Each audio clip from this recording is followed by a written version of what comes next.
Razstava ob 130-letnici Splošne bolnišnice Murska Sobota. 20 let kriznega centra za mlade. Razpravljali o prihodnosti Lendave. Spoštovane gledalke in gledalci, prav prijazen dober večer vam želimo v petkovih dogodkih. Splošna bolnišnica Murska Sobota je v sodelovanju s Pokrajinsko in študijsko knjižnico Murska Sobota pripravila razstavo v počastitev 130-letnice delovanja te zdravstvene ustanove. Začetki delovanja prvih bolnišnic v deželi ob Muri segajo v 19. stoletje. Tako so že okrog leta 1850 bili postavljeni prvi finančni temelji za bolnišnico v Murski Soboti, a je do izgradnje prišlo kar nekaj desetletij kasneje. Leta 1888 se je gradnja vendarle pričela in 15. novembra leta 1893 je bila otvoritev splošne bolnišnice, ki je bila opremljena z 29 posteljami v 4 bolnišničnih sobah. Koncem 80. let prejšnjega stoletja je bila zgrajena nova sodobna bolnišnica na lokaciji v Rakičanu, kjer deluje še danes. Vodstvo Splošne bolnišnice Rakičan je in bo na dostojen način počastilo visoki jubilej 130 let delovanja in je s tem namenom v sodelovanju s Pokrajinsko in študijsko knjižnico Murska Sobota pripravilo razstavo. O dogodkih, namenjenim tej obletnici, Roman Ratkaj, direktor Splošne bolnišnice Murska Sobota.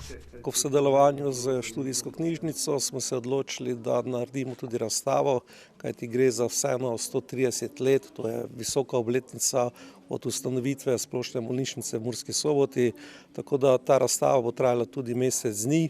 In v tem času se bodo lahko ljudje tudi pogledali, kaj vse se je v tem času zgodilo.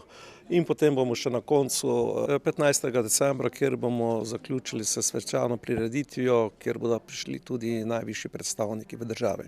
Tu so razstavljeni res eksponati, ki so stari že več kot 50 let in pa je zanimivo, kako je to nekdaj potekalo v bolnišnici, s čim vse so operirali, s čim vse so pomagali si pri delovanju s pacienti. Seveda bomo povabili tudi vse tiste, ki so bili v prejšnjem obdobju soudeleženi in pa seveda še mnoge druge, ki so kaj prispevali k takšnemu razvoju naše bolnišnice. Skozi razstavne eksponate je moč spoznati bogato delovanje in preteklost zdravstvenega osebja soboške bolnišnice v dobro ljudi. Kaj pa sedanjost in prihodnost te zdravstvene ustanove? Probamo sedaj na čim višjo kvaliteto spraviti ta naš odnos s pacienti, na čim boljšo obravnavo do pacientov, na čim bolj, da imajo čim manj časa, da so pri nas, da praktično in ne tista, ko so v ambulanti, da so čim prej. To nam sedaj na začetku počasi uspeva, ampak zato je pač potreben malo daljši rok. To bomo naredili, hkrati tudi pač delamo investicije. Recimo drugo leto bomo zaključili z negovalnim oddelkom v velikosti 10 milijonov, kjer bomo tudi zaradi tega pač dobili dodatne postelje za negovalni oddelek, kar tudi pomeni seveda za paciente zopet določeno boljšo obravnavo. 130 let delovanja Splošne bolnišnice Murska Sobota ter vpetost v lokalno skupnost je ob robu dogodka pojasnil tudi Jure Lang, podžupan mestne občine Murska Sobota. Ponosni smo na to, ker obeležuje že res visoki jubilej. Nadejamo se, da je ta jubilej seveda, da se praznuje tudi prihodnje. Delamo pa vse, kar je v naši moči, seveda, da z njimi sodelujemo, ker rešujemo zdravstveno politiko tako na lokalni ravni, ter seveda s sodelovanjem z državno politiko tudi na državni ravni. Zavedamo se, da ni veliko v naših rokah, se pravi, ni odvisno od lokalne skupnosti toliko kot državne, ampak vseeno se potrebujemo na največjih močeh, da izboljšamo to zdravstveno sliko Pomurja, katero vemo, da je pač velikih v raznolikih tematikah tudi kar na nizkih nivojih. Zato si prizadevamo po vsej svoji moči, da to politiko tudi izboljšamo. Zdaj na mestni občini se trudimo, da izboljšamo te razmere bivanja, kvaliteto življenja in vse ostale dejavnike, ker privabijo nazaj kadre, se pravi, ko ste sami omenili, tudi iz Avstrije, iz sosednjih držav, ker je veliki problem, se pravi, kader, ker je najbolj nujen od medicinskih sester in seveda tudi zdravnikov ter vsega ostalega prisotnega kadra v zdravstvenem sistemu, kot je soboška bolnišnica, nucamo čim več, oziroma si moramo zagotoviti ne samo na podlagi toho, kako bi odhajali v druge regije, oziroma tudi to, kako odhajajo v druge države. Zato moramo graditi kvaliteto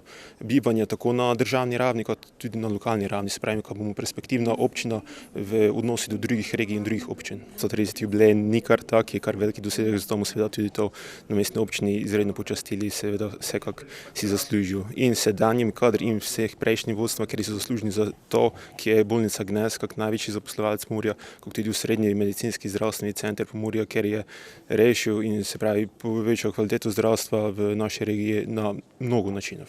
Dokumenti in predmeti razstave o pokrajinski in študijski knjižnici Murska Sobota so na ogled v 6 vitrinah in na 6 panojih.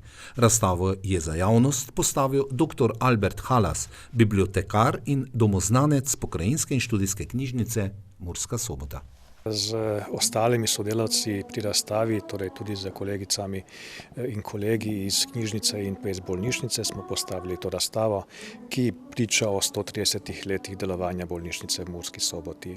Prva stavba bolnišnice je bila na drugi lokaciji, verjetno starejši poznajo to lokacijo, to je ob kolodvoru v Murski Soboti.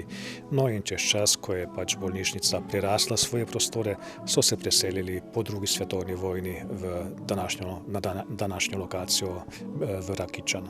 Gradivo je predstavljeno le košček tistega, kar imamo na razpolago, seveda.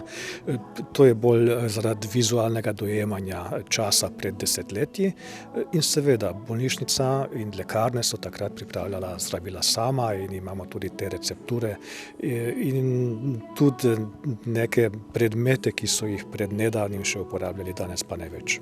Razstava bo na ogled do konca tega leta, zanimanje je kar nekaj, vidimo, da naši obiskovalci se kar ustavljajo v teh vitrinah in panojih in upam, da bomo popestrili pač njihov prihod in obisk v knjižnici. Krizni center za otroke in mladostnike Murska Sobota letos zaznamuje 20 let delovanja. Ob tem so včeraj pripravili dan odprtih vrat. V Sloveniji deluje 11 kriznih centrov za otroke in mladostnike ter 2 krizna centra za mladostnike. V to mrežo od 3. novembra leta 2003 spada tudi krizni center za otroke in mladostnike Murska Sobota, ki pod svojo streho sprejema otroke in mladostnike, ki so deležni nasilja ali nerazumevanja v družini. V 20 letih delovanja je center prešel čez številne ovire in dosegal marsikaj. Vidnejši mejnik pa je vsekakor selitev na trenutno lokacijo v Prešernovo ulico 12. Če potegnemo pod črto, bi lahko povedali, da smo delali dobro, da je tudi odziv okolja, da nas ljudje poznajo, da nas sprejemajo, da nas podpirajo. Seveda se pa zmeraj postavlja vprašanje, ali nas dovolj poznajo otroci, mladostniki in starši, ki našo pomoč potrebujejo. Zato je pomembno, da o teh stvarih spregovorimo na način, da ne vrednotimo, ampak da povemo, da je krizni center za otroke in mladostnike namenjen predvsem otrokom in mladostnikom, kot je že v nazivu, in njihovim staršem, kadar se znajdejo v stiski, bodisi da otrok oziroma mladostnik potrebuje umik v varen prostor ali pa samo pogovor ali nasvet. Temu je naša hiša namenjena. Vanju sprejemajo otroke stare od 6 do 18 let, trenutno imajo prostora za 6 otrok. Krizni center deluje na principu doma, saj varovanci opravljajo vse obveznosti, kot če bi živeli doma, tu pa lahko bivajo 3 tedne. Vendarle pa žal ugotavljamo, da je 3 tedne tako kratek čas, da v tem času otroka lahko razbremenimo občutku odgovornosti, občutke žalosti, jeze, kaj več se pa skoraj ne da. Namreč, če želimo otroku zagotoviti nek varen prostor, bodisi da se vrne v matično okolje, žal so tudi izvendomske nastanitve, potem pa to traja bistveno dlje. V vseh 20 letih delovanja so v Mursko-Soboškem kriznem centru za otroke in mladostnike skupno sprejeli okrog 500 otrok, v povprečju starih 12 let. Od tega jih je bilo kar 10% povratnikov, trenutno tu bivajo 3. Če je en otrok pri nas nameščen, je eden preveč. Najlepše bi bilo, če bi lahko rekli, da te hiše sploh ne potrebujemo, zato ker ni povpraševanja, ker ni potreb. Žal pa so potrebe vedno večje, ampak v tem trenutku lahko povem, da naša kapaciteta zadostuje. Namreč mi pokrivamo prekmursko regijo, kar pomeni, da pokrivamo upravne enote Gornja Radgona, Lendava, Ljutomer in Murska Sobota. In 6 postelj, kot jih imamo trenutno, zadostuje tem potrebam. Dneva odprtih vrat so se udeležili številni sodelavci in strokovnjaki z področja socialnega dela, ki vsakodnevno javnost ozaveščajo o pomenu takšnih kriznih centrov. Upam, da otroci in mladostniki poznajo našo hišo. Glede na to, da tudi kolegice, ki so zaposlene po vseh centrih za socialno delo Pomurja, tudi kolegice v šolskih svetovalnih službah ponudijo informacije o kriznem centru za otroke in mladostnike, verjamem, da mladi poznajo našo hišo. Absolutno se pa zavedam, da del teh otrok oziroma mladostnikov še ni slišal za nas. Zato je toliko bolj dobrodošlo, da spregovorimo v javnosti, da vsake toliko opomnimo, da smo tukaj zato, da pomagamo. Ne samo otrokom in mladostnikom, temveč tudi njihovim staršem. Vemo, da v tem času so tudi starši velikokrat v stiski. Ne vedo, kako ravnati, kam se obrniti. In krizni center za otroke in mladostnike je na mestu, da tudi starš lahko pokliče, da si pridobi kakšno informacijo, kakšno mnenje, ker včasih je lažje, da kakšen pogovor, da se razbistrimo misli in potem zmoremo naprej. Trenutno je v kriznem centru zaposlenih 6 strokovnih sodelavcev. Naša hiša je pa odprta 365 dni, 24 ur dnevno in zato je pomembno, da otroci in mladostniki vedo, da lahko pri nas poiščejo pomoč ne samo od 7 do 3, ampak tudi po 3 uri. Zavedamo se, da stiska ne nastane samo v dopoldanskem času, ampak tudi zvečer, ko se morda stvari nekoliko umirijo ali pa ravno takrat eskalirajo. In nič narobe, če otrok oziroma mladostnik pozvoni sam na vrata in prosi, če ga sprejmemo, razloži situacijo in seveda, da mu potem na primeren način pomagamo. Če pa želimo pomagati otroku, ki izhaja iz družine, je pa osnovno, da pomagamo celotni družini, da se v to svetovanje, v to sodelovanje vključijo tudi starši, ki so bistveni dejavniki, ne samo otrok. Skupaj se starši zmoremo. Dan odprtih vrat so popestrili otroci, ki bivajo v centru z glasbenim nastopom, zbrane pa sta poleg vodje kriznega centra pozdravila tudi župan občine Turnišče Borut Horvat in župan mestne občine Murska Sobota Damjan Anžel, ki je kriznemu centru predal priznanje. Dejansko je to res izjemna inštitucija v naši občini, tudi regijska, saj varovanci prihajajo tudi iz drugih občin. Sam bi si želel, da mogoče teh varnih hiš sploh ne bi bilo potrebno, ampak kljub temu v družbi še vedno obstaja medvrstniško nasilje nad mladino, tudi določene zlorabe in zato je takšna hiša izjemnega pomena tako za mestno občino, kakor tudi za regijo. Dejansko 20 let delovanja pomeni neko kontinuiteto, tudi v tem socialnem smislu, da imajo možnost otroci se zateči v primeru nasilja, zlorab. Zelo dobro strokovni delavci, ki poskrbijo tudi za učenje, tudi za druge vsebine, ki jih mladostniki potrebujejo. Tako da si želimo še naprej uspešnega delovanja. In kot sem tudi prej povedal, že na prvi pogled je vidno, da je ta lokacija veliko boljša, kot je bila prejšnja.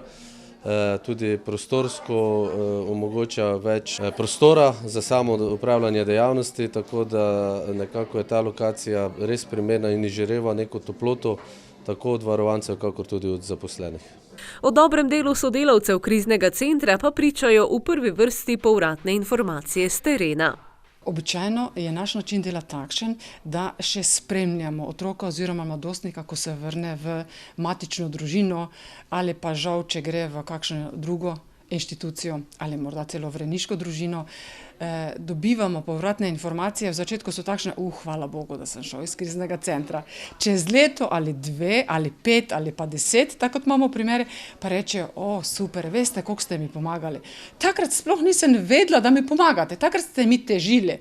Zato, ker veste, roko na srce, ko mladostniku ti poveš pravila, razložiš, zakaj pravila so, je zelo malo mladostnikov, ki bodo tega veseli. Čez čas se pa izkaže, da to bilo zelo dobrodošlo, da je bilo z določenim namenom.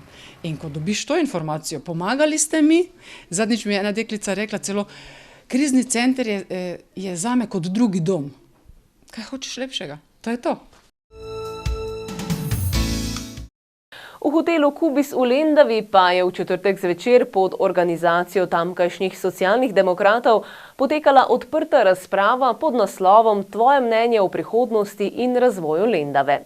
Tam smo bili tudi mi. Občina Lendava ima trenutno v veljavi občinski razvojni načrt do leta 2025. Počasi bo, kot pravi eden od občinskih svetnikov občine Lendava, potrebno zarisati okvirje novega razvojnega načrta, po katerem se bodo na poti nadaljnjega razvoja ravnali v prihodnje. Z tega naslova sem že meseca januarja kot občinski svetnik naslovil na občino pobudo, da se pač začnemo o tej tematiki pogovarjati in smo uspeli na 6. redni seji sprejeti sklep, katerega so podprli vsi takrat prisotni svetniki, da začnemo z aktivnostmi, da se ta tematika, razvojni program od 2026 do 2035 uvrsti na eno izmed naslednjih občinskih sej. Želimo pa danes dejansko slišati od občinstva neke informacije, kaj se oni želijo, kje vidijo Lendavo leta 2035. Ne toliko mi po politični liniji, kaj bi si mi želeli, ker ideje imamo dovolj, vidimo tudi, kje so težave, predvsem, da zagovarjamo občane, njihove želje, njihove prioritete. Mnenja ter ideje občank in občanov so tista, ki bodo izoblikovala ta razvojni program. Mislim, da je to, kar smo danes pripravili ali kar bomo izvedeli od občanov, zelo važno za občino Lendava. Namreč občinski svet je sprejel razvojni program, da bo ga delal do leta 2035 in čisto enostavno želimo izvedeti od občanov, dobiti neki feedback, neka nazaj njihova mnenja, njihove pripombe, kako si predstavljajo Lendavo v tem času. Da to lahko občinski svetnik, ki nas zastopa, lahko to tudi na občinskem svetu iznese.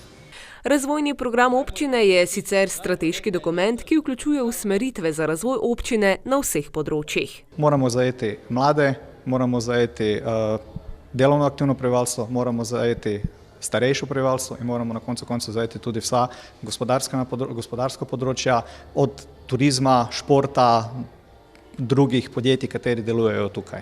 Dogodka se je udeležilo kar nekaj občank in občanov, tudi znanih obrazov lokalne politike. Eden izmed teh je pohvalil področje turizma in gospodarstva, priložnost za razvoj pa vidi v samem centru mesta Lendava. Pa vidim velike probleme, delamo, kar me moti, velike programe, velike projekte, ki pa so bili že nekdaj kupljeni, pa se z njimi ne dela nič. Pa bom konkretno povedal, kupljena je bila blagovnica stoji že svojih 15-18 let, tak kot stoji. Imamo tukaj hišo brez imena, ki tudi ne vemo, kaj bo z njo. Imamo podrto slaščičarno oziroma tobak Lutar, imamo muzej meščanstva, kjer je sicer spodaj muzej je, ampak zgoraj bi se še dalo kot najlepšo zgradbo v Lendavi tudi preusmeriti v en dober turistični produkt. Imamo dom ostarelih, imamo dom ostarelih, hočem reči, staro srednjo šolo, kjer je bil projekt, da se bo to tam nekaj delalo. Verjetno se bo, ampak vse skupaj traja prepočasi. In pa kino, kjer vidim, da bi lahko mogoče glasbena šola imela tam neki svoj oziroma neko lutkovno predstave, da manjše predstave, ki so tam do 200-250 obiskovalcev lahko bilo v tej kinodvorani. Škoda je, lahko bi se kakšen film tudi zavrtel. To smo nekdaj Lendavčani zelo radi imeli. Jaz sem lokal patriot, moram povedati, pa me to ni sram povedati. Lahko bi že zdavnaj imeli tudi obvoznico v Lendavi. Lendavo bi lahko zaprli, mestno jedro pri Torteraju, kje je prehod za pešce, pa vse do starega vrtca. Obhod, tu bi naredili ene vrste korzo, dočim pri novi srednji šoli bi pa lahko naredili obvoz proti Slomškovemu naselju. Tisti, ki živijo v bližnjih vaseh, imajo nekoliko drugačne želje. Želimo mlade zadržati na vasi. Če jih zdržali jih ne bomo, če ne bomo šli v to, da bomo osnovne stvari, vse je to lepo turizem in te, ampak osnovne stvari moraš pripeljati malemu človeku, pa tudi velikemu. Mi še vedno nimamo mrežnega interneta, mi še vedno nimamo avtobusne postaje. Marsikaj še nimamo, pa bi bilo potrebno. Tako da, zdaj to, kar je Dušan govoril, on je bolj se nekako nanašal na samo mesto Lendava, ne. Ampak vse te obrobne vasi spadajo k občini Lendava in je treba tudi na to gledati. Vsaka vas, vsaka skupnost lahko pripomore k turistični prepoznavnosti občine Lendava. Vsi mi delamo na tem, ne. Malce več posluha bi lahko bilo.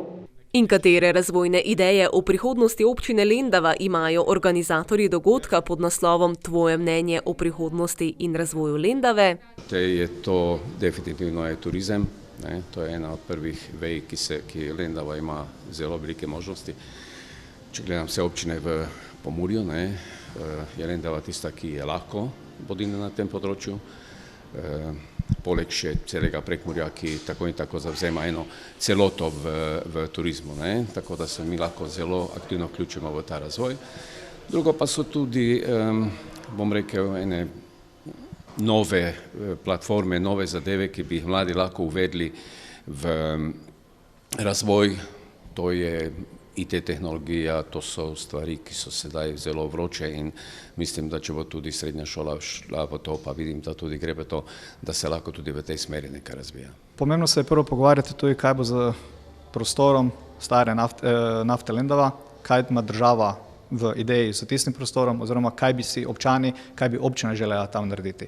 Pol vemo, da imamo tu geotermalno energijo, katero bi mogoče morali malo bolje izkoriščati. Vidimo, da vsako leto grejo naši dijaki študirati v Maribor, v Ljubljano in se vrne le peščica nazaj. Jaz vsako leto zagovarjam, če bi se vsaj 5 do 10% študentov, kateri diplomira tam, vrnilo domov, bi nekaj iz Lendave lahko bilo več, kot je sedaj. Populacija ne bi upadala, ampak bi mogoče bi bil pozitiven prirast. Ampak na koncu koncev, ko se oni tudi izračunajo, ko pridejo domov, hotel mama, mogoče kakšna pisarna, če ima kakšno IT izobrazbo, programer, spet hotel mama. Nimamo te osnovne infrastrukture, kam jih umestiti. Manjkajo nam ključni ti prostori, kot so neki podjetniški inkubator, mentoriranje mogoče teh začetnikov, ker danes vemo, lahko dela vsak od doma, samo rabi širokopasovno internetno povezavo. Navezavi z turizmom, ne? Tudi geotermalna energija sem že omenil, kam dalje? Vse te nadgradnje, o katerih se danes moramo pogovarjati. Z udeležbo in odzivi na prvi razpravi so zelo zadovoljni, naslednja bo v prvi tretjini prihodnjega leta.